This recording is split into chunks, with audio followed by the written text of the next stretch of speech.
Hello दोस्तों, मैं शेखर शर्मा आपके अपने YouTube चैनल रेनबो में आपका स्वागत करता हूं।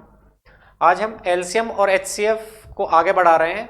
एलसीएम एचसीएफ में क्या है, देखो एक आसान टॉपिक है और जो कि नंबर ऑफ क्वेश्चन देखें तो एसएससी के किसी भी पेपर में एक या दो प्रश्न तो प्री में ही आते हैं। सीजीएल अगर सीपीओ की बात करें और बाकी सीजीएल मेंस की बात करें तो कम से कम 2 से 3-4 प्रश्न भी इसमें से मिल जाते हैं।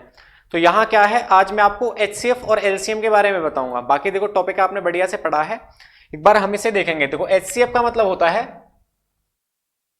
एचसीएफ, जिसे जब हिंदी में जानते हैं हम मैथ से,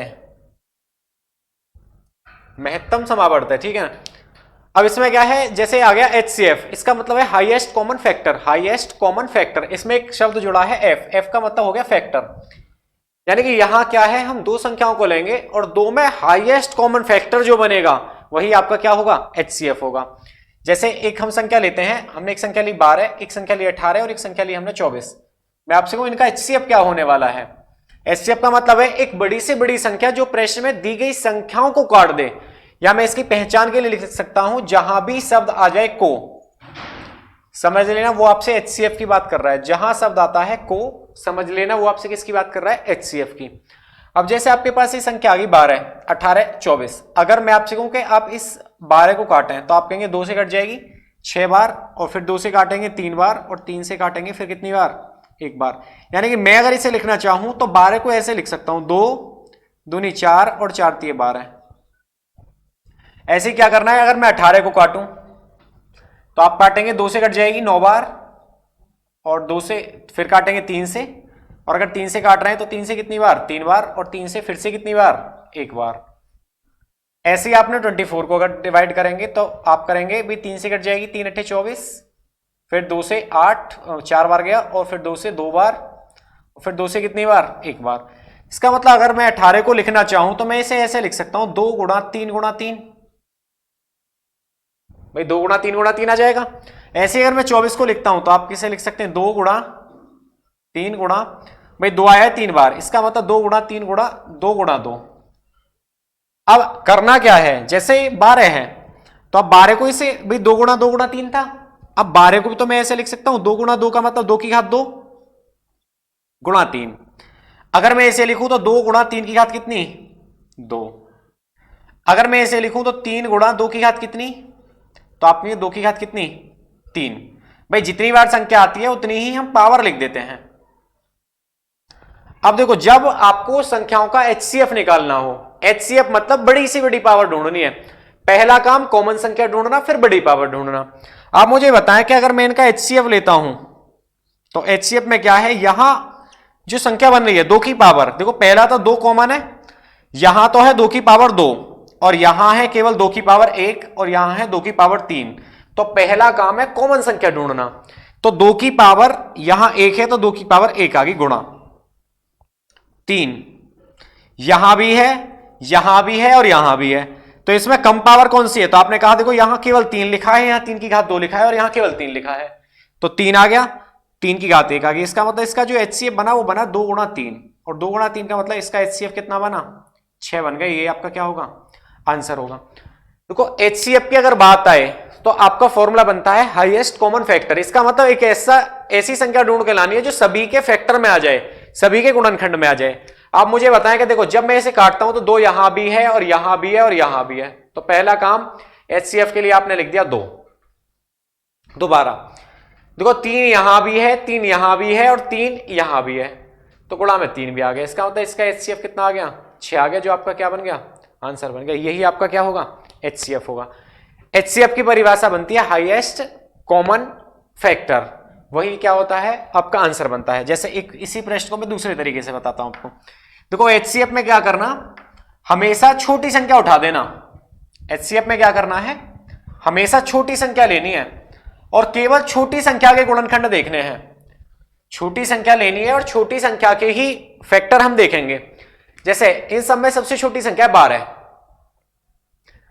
12 के अगर मैं फैक्टर करने लगूं तो आप कहेंगे 2 से कट जाएगी 6 बार, और 2 से कटेगी 3 बार, और 3 से कटेगी कितनी बार, 1 बार।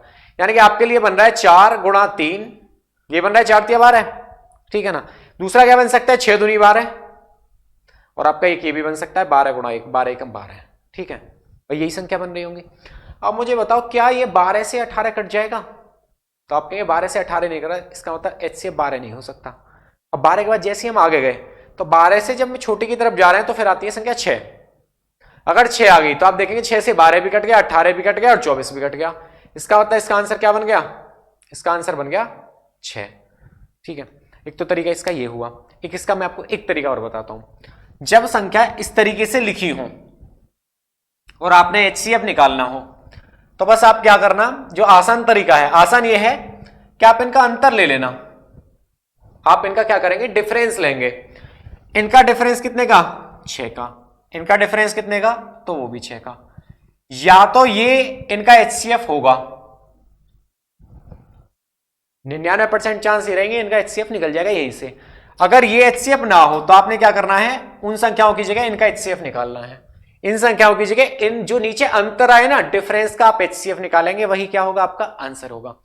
जैसे एक प्रश्न और लेते हैं। जैसे मैं आपसे कहूं, आपके पास संख्या बन रही है, मैंने लिखा 18, 36, 54, 63। मैं आपसे कहूं इनका HCF क्या होगा? तो देखो सबसे छोटी संख्या जो है इनमें 18 है, तो देखो या तो 18 आंसर है। अब देखो आपने देखा 18, ये कट गई, ये कट गई, ये कट गई, पर 18 से ये नहीं कटी। तो अब 18 से नीचे की तरफ गए तो आपने देखा 18 के जो फैक्टर बन रहे हैं वो बन रहा है 9 गुणा 2। तो आपने देखा 9 से 18 भी कट गया, 36 भी कट गया, 9 छिक्के 54 और 9 सत्ते 63। अब सारी संख्या कट गई और एक ऐसी संख्या जो सभी को काटे वही क्या होगी? आपकी HCF होगी। इसका मतलब इसका HCF कितना आ जाएगा? इसका HCF आ जाएगा 9। ठीक है ना। आपने करना क्या है, जो आपकी संख्या दी गई है उनमें सबसे छोटी संख्या लेनी है और उसके फैक्टर कर लेने हैं, और फैक्टर करने के बाद सबसे बड़े फैक्टर से उठाना है, जो सबसे बड़ा फैक्टर बने। जैसे यहां अगर मैं देखूं 18 का फैक्टर सबसे बड़ा 18 ही है भाई। 18 को अगर हम तोड़ने लगे तो 18 गुणा 1 लिख सकते हैं और 18 से सारी संख्या टूटेंगे तो इनका HCF कितना बन गया? 18 बन गया। जैसे एक प्रश्न और लेते हैं, बस याद रखना HCF मतलब हाईएस्ट कॉमन फैक्टर। जैसे मैंने एक प्रश्न लिखा, जैसे मैं आपसे कह रहा हूं 84, 126, 84, 126 और अगली संख्या 140 का HCF क्या होगा? का HCF क्या होगा? अगर ये आपसे HCF पूछ रहा है कि इन संख्याओं का HCF क्या होगा, तो आपका काम था पहले अंतर लेना है। भाई अंतर ले लें, या तो आप सबसे छोटी संख्या 84 उठा दें, भाई 84 उठा लें। अगर नहीं उठा रहे तो आप इनका अंतर ले सकते हैं। देखो 6 में से 4 गए 2 और 12 में से यहां बचे 42। अगर मैं इनका अंतर ले रहा हूं 140, 126, अंतर कितना? 14। मैं इनका अंतर 14। आपने करना क्या है, इनका जो आपका अंतर आए, अंतर का HCF लेना। अब देखो 14 से ये संख्या 42 कट जाएगी भाई, 14 तिया 42। इसका मतलब क्या है कि इनका HCF मेरे हिसाब से 14 होना चाहिए। अब क्या करना है, 14 से संख्याओं को काट के देख लेना, अगर कट जाए तो ठीक, वरना 14 का कोई फैक्टर इसका आंसर बनेगा। जैसे 7, जैसे 2, भाई 7 दूनी 14 होता है। अब देखो आपने काटा, 14 से काटेंगे 14 गुणा 6 84 हो जाता है, 14 गुणा 9 126 हो जाता है और 14 गुणा 10 140 हो जाता है। इसका मतलब इसका HCF कितना बन गया? 14 बन गया। यही क्या है? आपका आंसर है। ठीक है ना। चलते हैं एक टाइप और देखते हैं इसका। जब आपको HCF निकालना हो तो यहां से एक टाइप का प्रश्न और आ जाते हैं। जैसे एक टाइप के प्रश्न क्या है, जैसे आपको क्या करता है, संख्या देता है, जैसे दो संख्या N1 और N2, दो संख्या दी गई N1 और N2। जैसे N1 का मान दिया, यहां दिया x की पावर में लिखा 5 इंटू y की पावर में लिखा 3 इंटू z लिख दिया, और आपसे कहा गया N2 जो है वो है x गुणा y गुणा z की पावर 5। मैं आपसे कहूं इसका HCF क्या होगा, तो याद रखना HCF में क्या है, पहले तो कॉमन संख्या ढूंढनी होती है। HCF मतलब कॉमन संख्या। अब एक बार बताएं कि यहां x भी है और यहां भी x है, तो मैंने पहले तो x लिख दिया, यहां y भी है और यहां भी है y, तो मैंने गुणा में y लिख दिया, गुणा z यहां भी है और z यहां भी है, तो गुणा में क्या आ गया, z आ गया। अब एक बार बताओ, यहां x की पावर 5 और यहां x की पावर 1, तो x की पावर 5 और x की पावर 1 में कॉमन तो x की पावर 1 ही होगी, तो x आ गया। y की पावर 3 और y, तो कॉमन क्या आ गया, y। z की पावर 1 और z की पावर 5, तो z ही कॉमन आएगा, तो यही क्या बन गया आपका HCF बनेगा, यही आपका आंसर होगा। जैसे एक प्रश्न और देखते हैं, जैसे मैं आपके इससे कहता हूं आपके पास दो नंबर है n1 और n2। n1 का मान है आपके पास x गुणा y गुणा z की पावर 3, n2 दिया a गुणा b गुणा c। मैं आपसे कहूं इनका HCF क्या होगा। अब देखो कोई भी नंबर कॉमन नहीं है, और जब कोई भी नंबर कॉमन ना हो तो समझ लेना उन संख्याओं का HCF क्या होगा, 1 होगा। जब कोई भी संख्या कॉमन ना हो तो उन संख्याओं का HCF 1 हो जाएगा। जब कोई नंबर कॉमन है तो कॉमन संख्या लेनी है, देन कंपेयर करनी है। अगर कोई भी संख्या कॉमन नहीं होगी तो हमेशा उन संख्याओं का HCF 1 हो जाएगा। अब देखो यहां से क्या करता है, यहीं से एक प्रश्न आते हैं, जब ये क्या करता है कॉमन संख्याओं को लेता है और कॉमन संख्याओं के बाद भी क्या करता है, संख्या को फैक्टर में तोड़ के दे देता है। HCF के लिए संख्याओं को फैक्टर में तोड़ के दे देता है। जैसे मैं आपसे कहूं एक संख्या n1, एक संख्या n2। अब मैं आपसे कहता हूं कि इसका मान लिखा है 2 की घात 5 गुणा 3 की घात 7 और गुणा लिख दिया मानो 7 की घात 2। n2 में दिया 2 की घात 3, 3 की घात 4 और गुणा 7 की घात दिया 1 और गुणा में दे दिया 11। मैं आपसे कहूं इसका HCF क्या होगा, तो देखो HCF मतलब हाईएस्ट कॉमन फैक्टर, मतलब जो सभी में कॉमन हो। आप मुझे बताओ, देखो 2 यहां भी है और 2 यहां भी है तो 2 आ गया, गुणा 3 यहां भी है और 3 यहां भी है तो 3 भी आ गया, गुणा 7 यहां भी है और 7 यहां भी है तो 7 यहां भी आ गया, गुणा। देखो 11 है, 11 यहां नहीं है तो 11 लेंगे नहीं अब, तो इसका मतलब इतना तो कॉमन है। अब देखो कॉमन के बाद देखना है पावर कम कौन सी है। यहां तो पावर लिखी है 5 और यहां पावर लिखी है 3, तो पावर में लेंगे 3, क्योंकि हाईएस्ट कॉमन फैक्टर जो दोनों संख्याओं में कॉमन हो। तो यानी कि मैं कह सकता हूं HCF के लिए कम पावर लिखनी होती है, कम पावर लिखेंगे यानी कम घात लिखेंगे, कम घात लिखेंगे।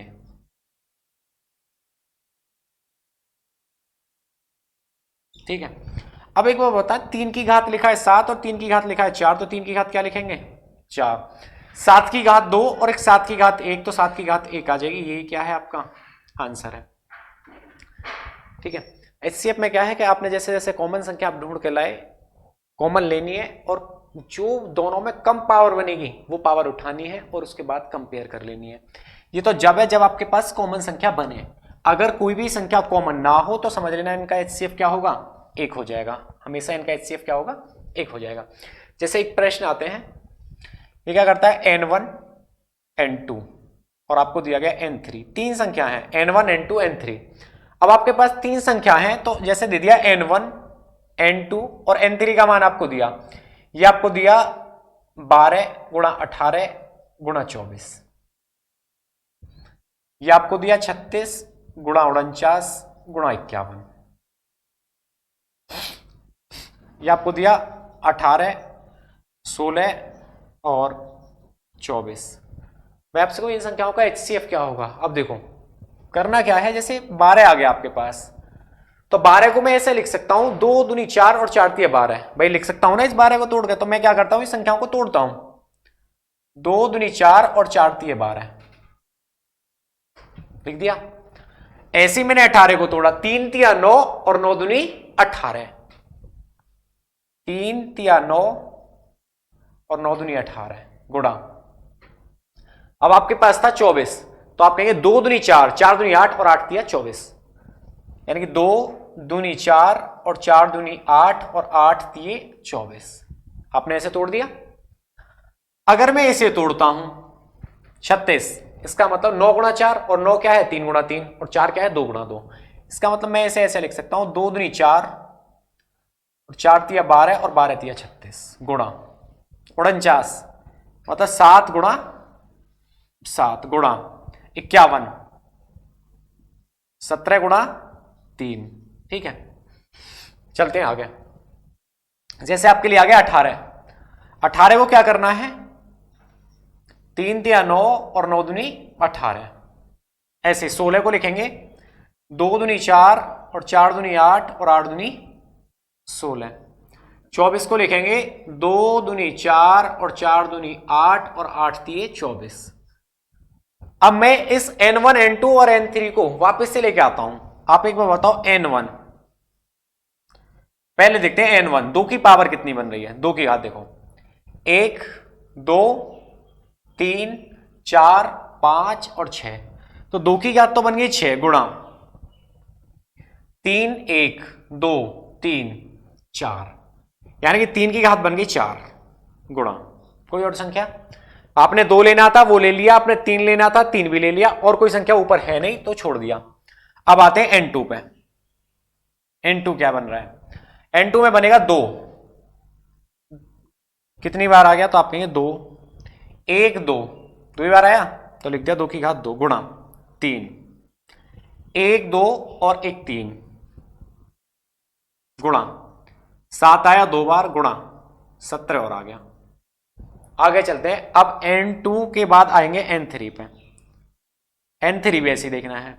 सबसे पहले लेंगे 2 की घात 1 2 3 4 5 6 7 8, तो 2 की घात तो बनी 8 गुणा 3 की घात कितनी, तो आप देखेंगे 1 2 और 1 3, 3 की घात कितनी 3। अब आपने निकालना था HCF, तो आपका पहला काम है कॉमन संख्या ढूंढनी, और कॉमन संख्या देखो वहां से ढूंढेंगे जहां संख्या कम लिखी हो। यहां भी 2 है और यहां भी 2 है, तो मैं ये देखता हूं दोनों में 2 कॉमन है तो 2 लिख दिया पहले मैंने। अब 2 की देखेंगे कम पावर क्या है। यहां लिखी है 2, यहां लिखी है 6 और यहां लिखा है 8, तो 2 6 और 8 में इतना तो आप पहचान ही लेंगे। 2 और 6 और 8 में सबसे छोटी संख्या कौन सी है, तो आपने कहा 2 है गुणा यहां भी 3 है, यहां भी 3 है और यहां भी 3 है, और अगर सभी में 3 है तो 3 भी आ गया गुणा में। अब लेनी है कम पावर। देखो यहां 3 है, यहां 3 है, यहां 4 है, तो कम पावर में क्या है 3, तो बस 2 दूनी 4 और 3 तिया 9 तिया 27, तो 27 गुणा 4 कितना 27 दूनी 54 दूनी 108, तो इसका HCF कितना आ गया 108 आ गया, जो आपका क्या है आंसर है। या तो वो आपको पावर में आंसर दे देगा यहां से, अगर नहीं देता है तो आपने क्या करना है उनकी गुणा कर लेनी है। या तो आपको पावर में आंसर मिलेगा, नहीं मिलता तो आपको गुणा करके आंसर देगा। चलते हैं अगले प्रश्न पे। चीजें बढ़िया से समझ में भी आ रही होंगी। एक बार मैं आपको ये समझाऊंगा, टॉपिक समझाने के बाद इसके क्वेश्चन की फिर मैं प्रैक्टिस भी कराऊंगा। जो लास्ट ईयर पेपर में क्वेश्चन आए हैं फिर एक बार उनकी प्रैक्टिस भी कराऊंगा। और भाई जब प्रैक्टिस कराऊं तो आप क्वेश्चन को ना खुद से करने की कोशिश करें, जब उत्तर ना आए तो फिर उसका सॉल्यूशन देखें। पहले कोशिश खुद से करने की करें। चलते हैं एक दो प्रश्न और देखते हैं। जैसे आपके लिए एक प्रश्न आ गया, बस एक बात याद रखना, अगर संख्या लगातार लिखी है जैसे 21 22, मैं आपसे कहूं इनका HCF क्या है, तो लगातार संख्या कभी भी लिखी होंगी उनका HCF 1 होगा। लगातार संख्याओं का HCF 1 होता है। एक आता है प्राइम नंबर यानी कि अभाज्य संख्या, यानी कि अभाज्य संख्या। बस याद रखना आपके प्राइम नंबर का जो HCF होगा वो भी 1 होगा। एक आता है को प्राइम नंबर यानी कि सहअभाज्य संख्या,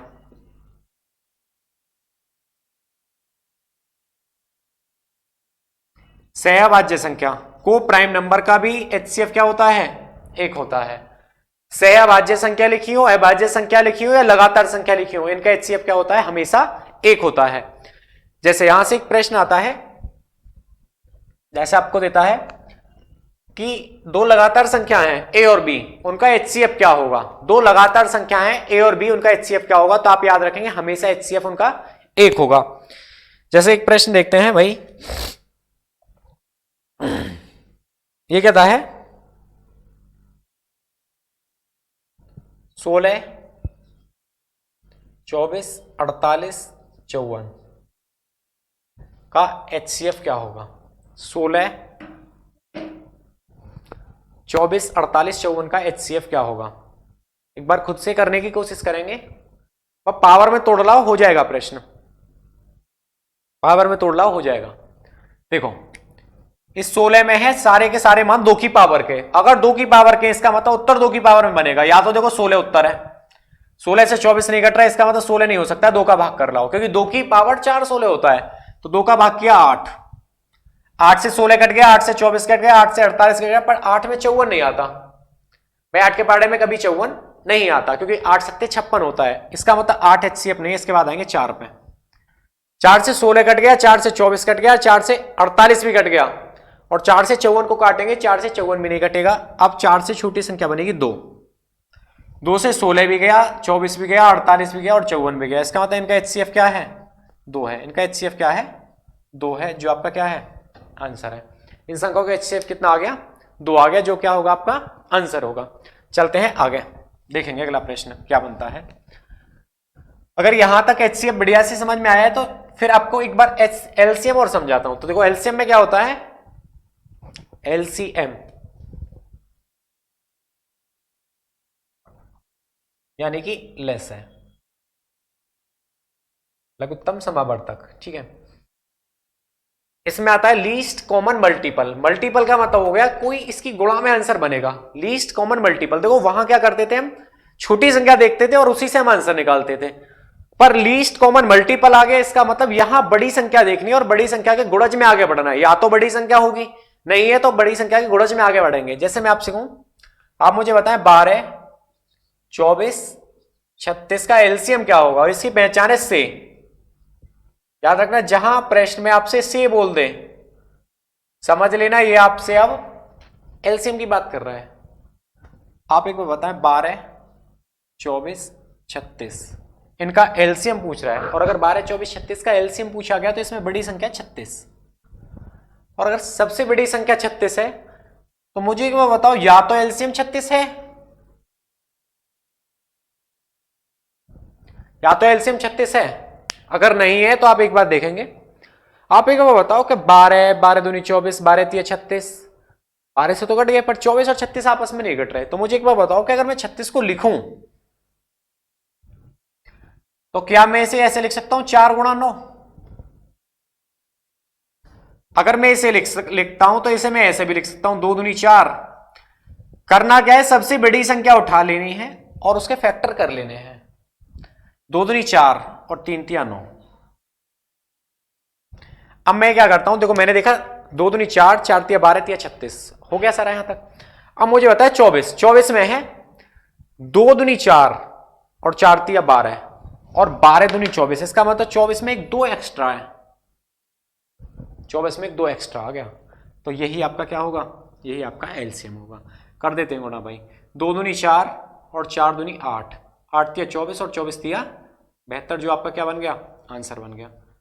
करना क्या है, सबसे बड़ी संख्या लेनी है और उसके फैक्टर करने हैं, और उसके फैक्टर में जो संख्या अतिरिक्त दिखाई दे, जो उसके फैक्टर में जहां तक संख्या मिले, ठीक।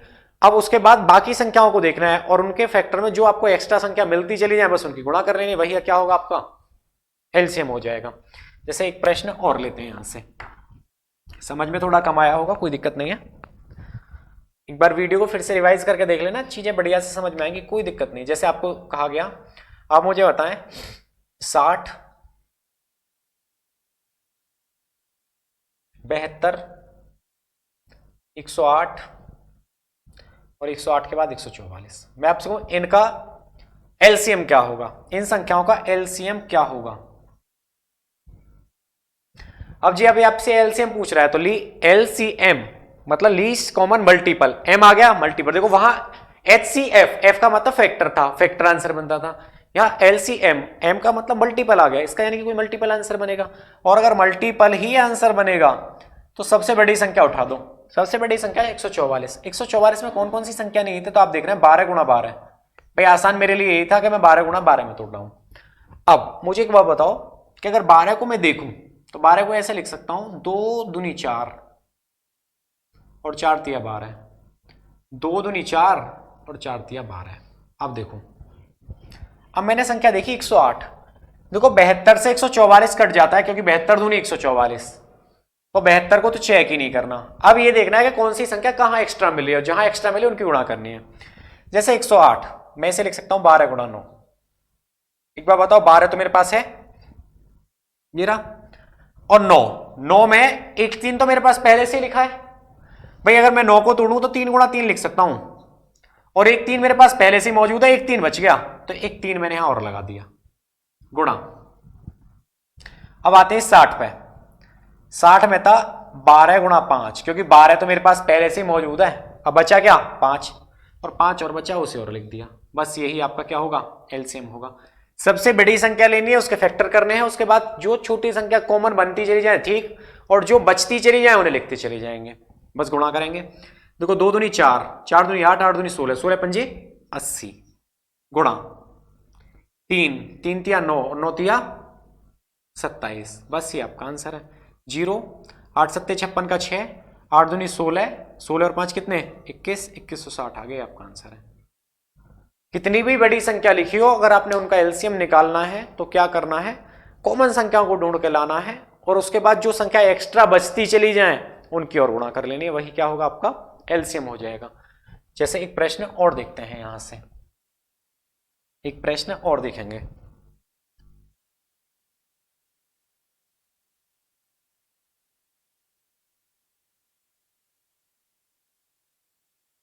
देखो जैसे एक प्रश्न लिया हमने, आपके पास है दो संख्या n1 और n2। n1 का मान आपको दिया गया है x की पावर 5 गुणा y की पावर 2, n2 का मान दिया गया x की 3, y की 7 और गुणा z की घात 3। मैं आपसे कहूं इन संख्याओं का एलसीएम क्या होगा, इन संख्याओं का एलसीएम क्या होगा, तो पहला काम कॉमन संख्या ढूंढो, और कॉमन के बाद जो बचे उसे भी ले आएंगे।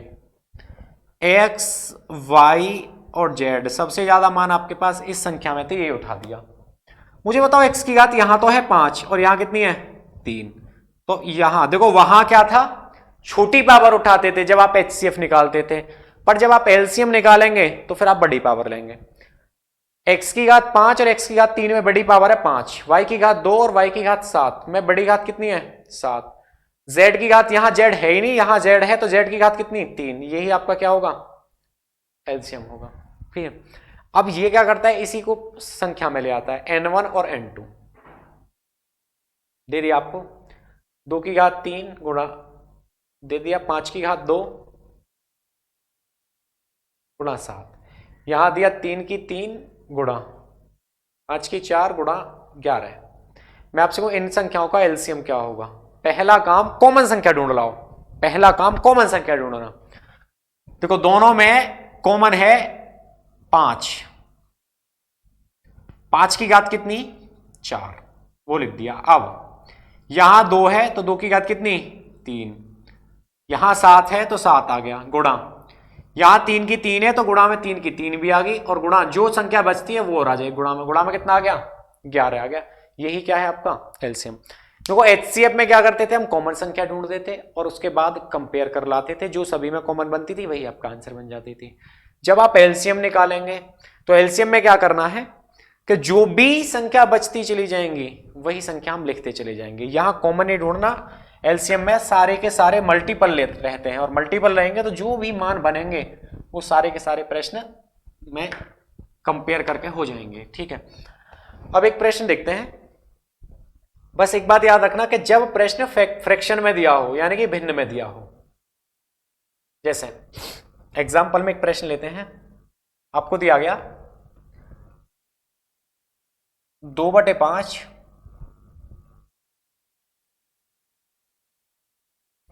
10/13 और यहां दिया गया मानो 20/23,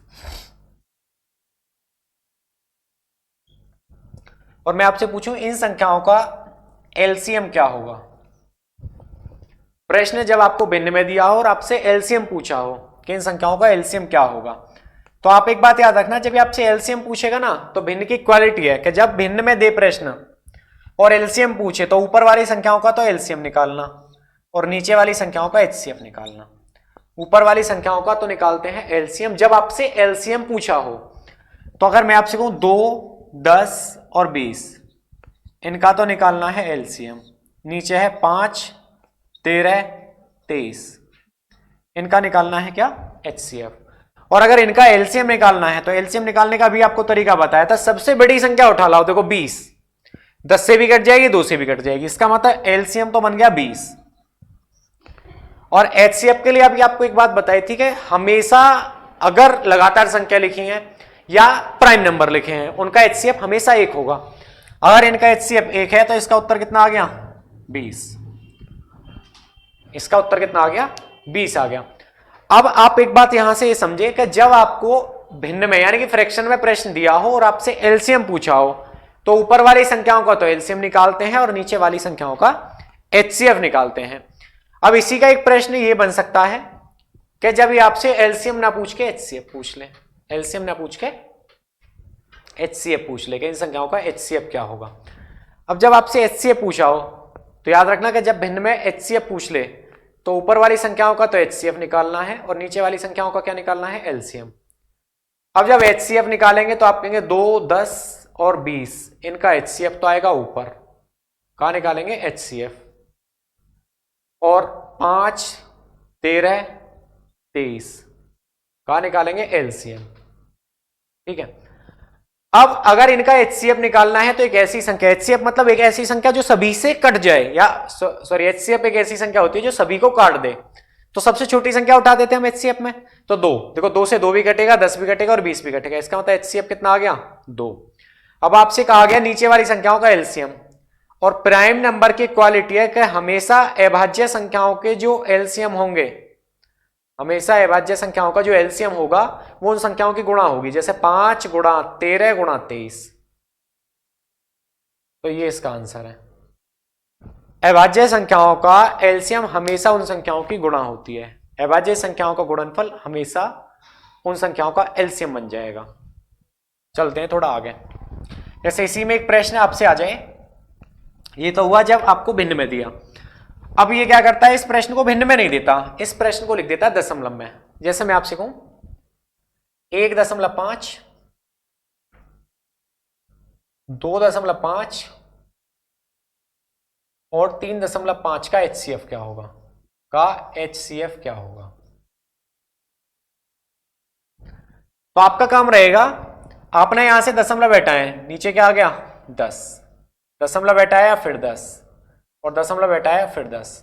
अब आप चीज देख पाए कि ये प्रश्न फिर से भिन्न में बन गया, और अगर प्रश्न भिन्न में बन गया एचसीएफ पूछ रहा है तो ऊपर वाली संख्याओं का तो एचसीएफ, नीचे वाले का क्या एलसीएम, नीचे वाली का क्या निकालेंगे एलसीएम निकालेंगे। अगर ऊपर का एचसीएफ निकालें तो आप कहेंगे 15, 25 और 35, इनका एचसीएफ निकालना है। और नीचे क्या संख्या है, नीचे है 10, 10 और 10 का एलसीएम निकालना है। तो आप एक चीज देखें, एचसीएफ मतलब हाईएस्ट कॉमन फैक्टर, और हाईएस्ट कॉमन फैक्टर के लिए आप सबसे छोटी संख्या उठाते थे 15। देखो 15 में है 3 गुणा 5, 15 को मैं ऐसे लिख सकता हूं 3 गुणा 5। क्या ये संख्या 3 से कटेगी, अगली नहीं कटेगी ना, तो इनका एचसीएफ बन गया 5, क्योंकि 5 से सारी कटेंगी, 5 15 भी गया, 25 भी गया, 35 भी गया, तो एचसीएफ में एचसीएफ तो बन गया 5। अब आते हैं एलसीएम पे, एलसीएम इन सभी संख्याओं का जो एलसीएम बनेगा वो बन गया 10। एलसीएम कितना बन गया 10, और 5 में 10 का भाग करेंगे तो कितना आ गया आंसर 0.5 आ गया, या क्या है आपका आंसर है। अगर दशमलव में भी प्रश्न दिया है और आपसे पूछा है एलसीएम, तो दशमलव हटाएं, ऊपर वाली संख्याओं का एलसीएम और नीचे का एचसीएफ। अगर आपसे पूछा है एचसीएफ, जैसे इस प्रश्न में पूछा था, तो दशमलव हटाएं, ऊपर वाली संख्याओं का एचसीएफ और नीचे वाली संख्याओं का एलसीएम निकालना है। तो मैंने आपको केवल एचसीएफ और एलसीएम समझाए कि होते क्या हैं। एक बार आप वीडियो को एक बार देखेंगे और चीजें बढ़िया से समझ में आए, एक बार फिर से देखेंगे, इसके जो प्रश्न बनेंगे या जो इसके टाइप बनेंगे, देखो जब तक आपके सामने प्रश्न नहीं होंगे जब तक टाइप बढ़िया से समझाने में मजा नहीं आएगा। तो इसीलिए क्या है, एक बार आप इस वीडियो को बढ़िया से देखें, और इसके जो नेक्स्ट पार्ट में मैं आपको इसके क्वेश्चन जो पेपर में आए हैं वो मैं आपको कराऊंगा। ठीक है, बाकी अगली वीडियो में इसी मेहनत के साथ मिलेंगे। जय हिंद, जय भारत।